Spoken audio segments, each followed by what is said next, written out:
meron po tayong makikita senyales pagtingin lang sa tenga ng tao. Okay? Ano yung mga ear signs? Kung healthy ka o hindi. Yan, may iba namumula yung tenga. Yung iba, merong mga ganitong tag sa tenga o sumasakit ang tenga. Maraming possibility. Ayan, merong may luga pa lumalabas. Isa-isahin natin, ha? Number 1, kung yung tenga mo laging nangangati.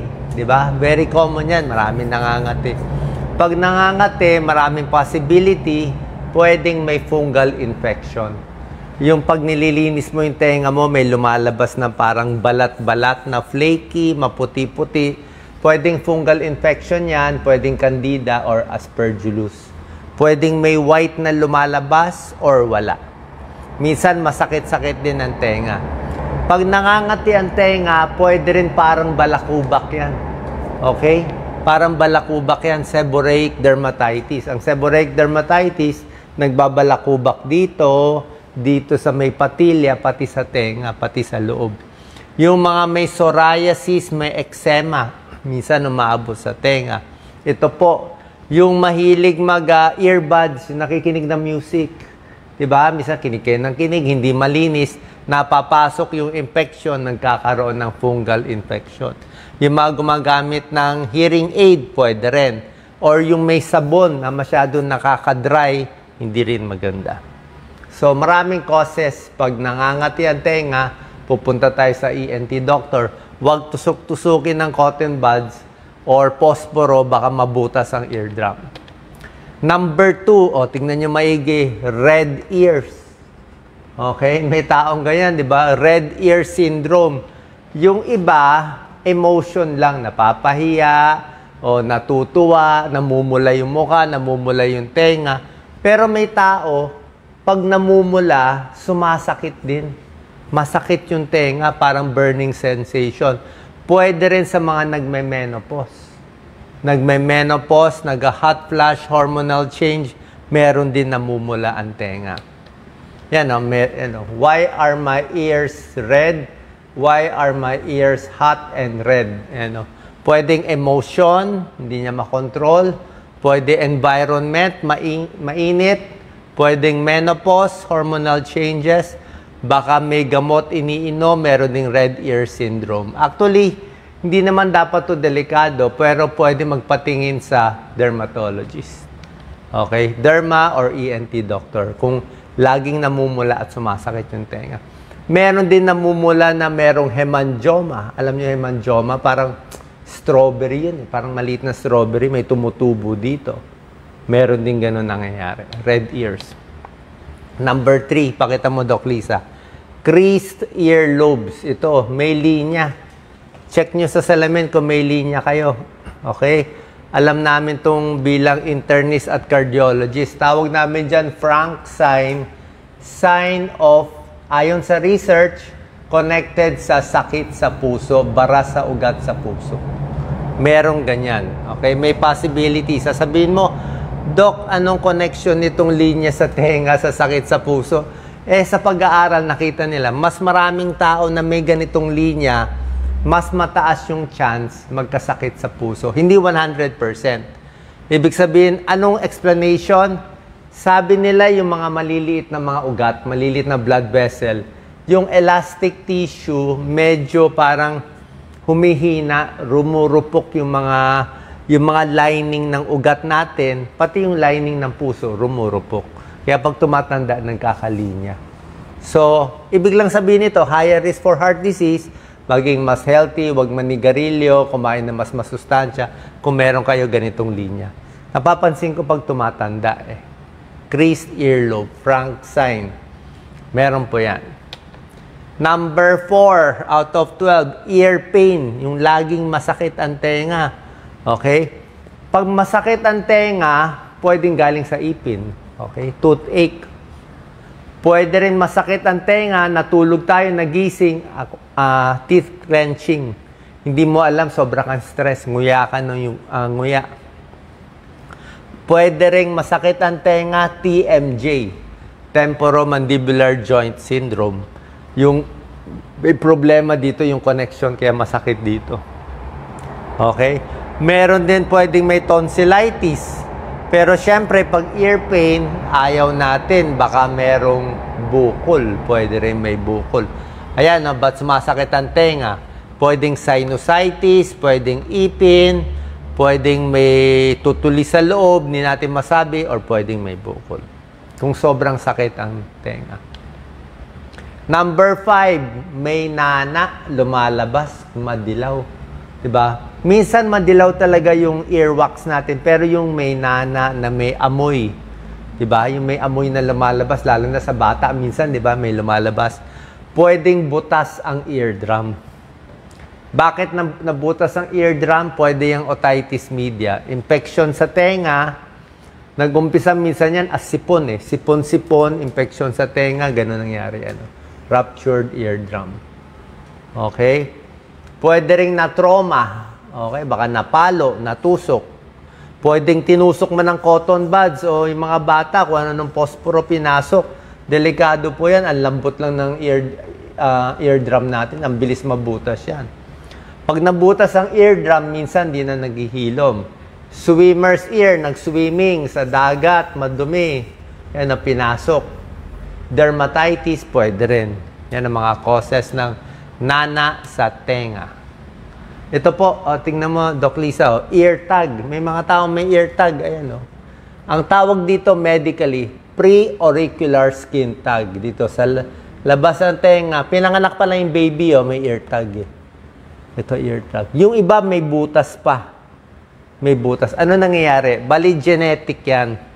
Kasi, di ba, nag-umpisa tayo sa sinapupunan as a fetus. Habang lumalaki yung bata, na-form yung puso, yung baga, pati yung tenga. Parang hindi masyado na-form maigi. Kaya may naiiwan. So, pwedeng may genetic abnormality. Misa namamana yan. Hindi naman delikado. Basta wala lang butas, wala lang nana, lumalabas, at walang infection. Okay? Minsan genetic syndrome.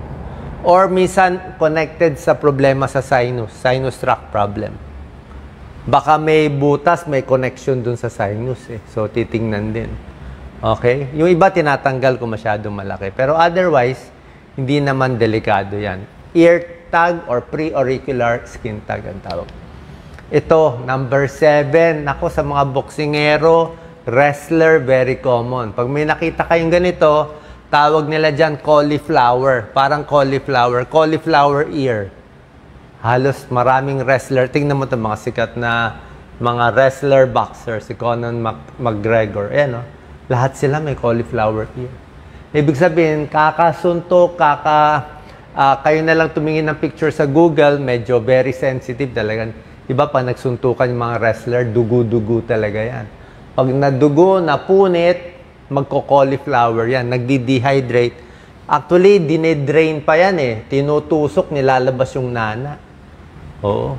Parang namamatay yung cartilage, cauliflower ear. Common yan sa boxer or sa wrestler. Yan. Number 8, ito, earwax. Tignan nyo yung earwax. Pasensya na kung sensitive, kung makain kayo. 1 to 8, saan dyan ang earwax nyo? Okay, actually, dapat nga hindi nagko-cotton buds, bawal eh. Pero anyway, kung sa labas lang talaga, or sa tissue lang, or sa tuwalya lang, pag nakita mo madilaw-dilaw, may tao madilaw yung earwax. Pinanganak ka nun. Actually, kusang lumalabas yan eh. May taong maputi yung earwax, o parang flaky, parang flaky na earwax, pwedeng fungal infection eh. Pero pag earwax mo masyado ma-orange, ibang usapan na yan, di ba? Baka may infection na to, lalo na kung hindi maganda yung amoy. Pag maitim, hindi pwede to, maitim. Baka may infection to. Lalo na kung may dugo ang tenga, ibang usapan na to. So, itong mga iba, medyo hindi na to normal. Okay? Ito pwede pang normal. Normally, kusan dapat lumalabas yan. Hindi kailangan pinupush natin. So, ano ba tong earwax ninyo? Trabaho ng earwax, ilinis ang tenga. Number 9. Nabibingi pero isang tenga lang. May taong ganon. One side lang nabibingi. Ano ibig sabihin yan? Pwedeng may tutuli lang, pwedeng may infection yung isang tenga, pwedeng may trauma na sugat, or pwedeng may bukol sa auditory nerve. Merong ganon. May nerve dyan eh. Merong ganong isang sakit na may bukol, kaya biglang nabibingi one side. Pero very commonly, baka may tutuli lang nakabara, pa-check tayo sa ENT. Sila lang magtatanggal ng dumi. Hindi ko pinapayo yung mga sariling dukot, delikado po, o yung mga ear candling, di ko rin pinapayo yun. Punta na tayo sa ENT, mas sulit tayo dun. Walang choice eh. O, kung walang libre, wala pong choice eh. Kailangan talaga dun. Mas safe para hindi mabutas ang eardrum. Ang daming kababayan natin, butas ang eardrum. Bakit? Kakatusok. Pag nabutas yung eardrum, pwedeng hindi gumaling. Habang buhay butas ang eardrum, napakahirap. Hindi ka na pwede ma-swimming, kahit yung ligo mo, maingat ka, laging nakatakip ang tenga, very prone to infection. Number 10, problema sa tenga, kung healthy o hindi, may naririnig, umuugong. Ang dami nagko-comment ng isang araw, Doc, may umuugong tenga ko, parang may electric fan, parang may makina o LRT naririnig, tinnitus, ayan, parang bell, tinnitus, okay? Maraming cause ang tinnitus. Pwedeng may allergy ka, may sipon ka sa ilong. Galing kasi sa tenga, may sipon, maraming uhog, napunta dito sa tenga, pwede yon. Pwedeng nabibingi, pag nabibingi na yung tao, parang ugong na lang naririnig, pwede yon. Pero, ang tinnitus pala, nakita nila, connected din sa high blood. Yung mga taong may high blood pressure, nakakarinig rin pala na ugong. So, high blood, high cholesterol, medyo may connection din sa ugong, yung nagre-ring. Kaya check nyo rin blood pressure nyo. Pero tinnitus sa akin, ako minsan may tinnitus ako eh. Sa sipon, allergy, tsaka anti-allergy inano ko. Tsaka ang tinnitus, connected din yan sa hilo, sa vertigo, sa tenga. Yan, tinnitus oh. Ugong, damage sa ear, injury sa ear, earwax, ear infection. Pwedeng allergy, kaya ka nagtitinnitus. Ito yung binabanggit ko, sinusitis, ear infection. Number 11, crackling sound sa ear. Parang nagko-kwak-kwak-kwak. Parang nagko-kwak-kwak yung tenga. Okay? Actually, medyo common to eh. Sumakay ka ng airplane, makyat ka ng Baguio, mataas na lugar, parang nagko-kwak-kwak siya, hindi nagbabalance yung pressure. Kasi yung ilong natin at tenga, connected yan, meron yan isang tube, eustachian tube. So, pwedeng may allergy, kaya meron ka naririnig na sound, pwedeng may earwax, pwedeng may infection, middle ear infection, pwedeng may bukol, nasal polyp, or nasal tumor. Ito, delikado rin to, iniingatan natin. Kaya nagtutunog-tunog yung sound sa tenga. Okay? Kung mataas yung, kaya umakyat ka na mataas na elevator or makyat sa Baguio or sumakay sa airplane, maganda nga may baong kayong chewing gum. Kasi pag lunok kayo na lunok ng laway sa chewing gum, nagbabalance yung pressure sa tenga pati sa ilong. Lunok lang na lunok. Isang strategy, ganito, turo to na ENT doctor ko eh. Pag ayaw mawala yung bara or yung galing ka sa mataas na lugar, parang nabibingi. Pwede mo i-press ang ilong mo, tapos lulunok. Press ang ilong, lunok. Ganon. Press ang ilong, lunok. Makita mo, magpa-pop siya konti. Yung iba, sumisinga. Ako, hindi ko gano'n pinapayo. Yung sasarado, sisinga. Malakas yung pressure eh. Mas gusto ko yung press lang ilong, lunok lang, mas madali. Or inom lang na tubig or chewing gum. Home remedies for crackling in the ear. Yan o, may decongestant, nasal spray, earwax, o manage TMG exercise. So nakita nyo, tenga lang, ang dami na natin nakikita kung may sakit. Meron pala dito, maputla ang tenga. Pag mutla, siyempre anemic, maputla din yung mukha. Number 12, dinagdag ko lang. Meron naman problema di sa tenga, medyo Kala nila rare to, yung nakakarinig ng boses. Merong ganun eh. 10% ang tao nakakarinig ng boses. Auditory hallucination. Ayan, no? Nakakarinig. Common pala yan. Okay? So, pag meron nakakarinig ng boses, huwag isipin agad na psychiatric case, may diferensya sa pag-iisip, o nawawalan ng bait, yung mga ganon, di ba? Possible yon.